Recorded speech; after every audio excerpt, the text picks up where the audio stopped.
Eh bien, il y a une proposition que nous portons, c'est celle de créer un service public de la petite enfance et de donner un statut à toutes celles et ceux qui y travaillent, et notamment, c'est la proposition que j'avais faite, de créer même une nouvelle fonction publique des métiers du lien, et de faire en sorte que toutes celles et ceux qui travaillent dans ces métiers puissent avoir un avenir professionnel, une sécurité professionnelle, une évolution professionnelle et une formation continue durant toute leur vie avec une évolution de carrière. C'est la meilleure chose que nous puissions faire pour garantir à tous nos enfants les meilleures conditions d'accueil, quel que soit l'endroit où vivent leurs parents, que ce soit dans des grandes villes ou que ce soit dans la ruralité, dans des villages. C'est pour ça que nous avons besoin d'un service public de la petite enfance, parce que le coût n'est pas pareil quand il faut implanter des structures pour beaucoup de monde dans des grandes villes, ou quand il faut implanter beaucoup de structures avec peu de berceaux dans les petites communes et dans la ruralité. C'est pour ça qu'il faut que ce soit un investissement fort de l'État.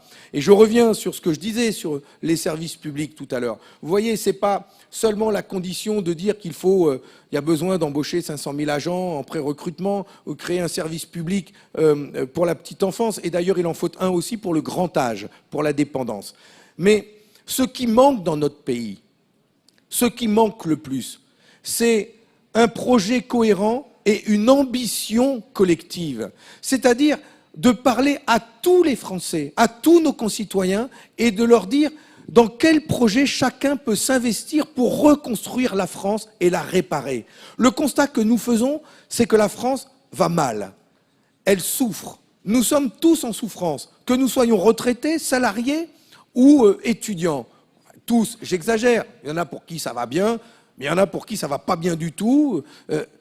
Et donc, il y a beaucoup de personnes qui demandent simplement à être mieux considérées, à être respectées, qui sont prêts à s'engager dans leur métier, pour leur pays. J'entends des jeunes qui veulent s'engager pour le climat et qui sont prêts à le faire dans la vie associative ou dans des collectivités.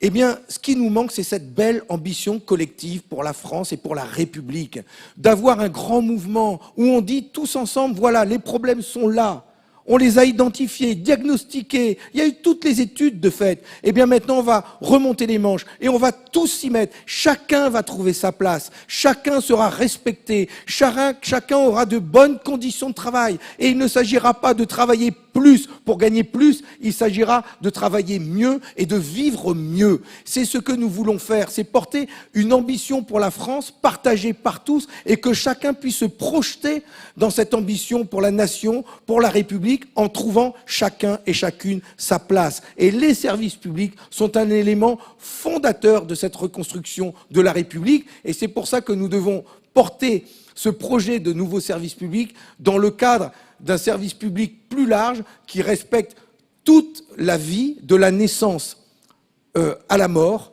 Nous devons faire en sorte que chaque concitoyen soit protégé et puisse avoir une vie digne. Ce sont les services publics qui le garantissent, c'est la République qui doit le garantir aussi, et nous devons pouvoir parler à tout le monde en disant « Allez-y, venez, engagez-vous dans cette République, engagez-vous dans cette reconstruction de la France, on va le faire ensemble, on ira chercher l'argent là où il est, et on le mettra au service de toutes et de tous. »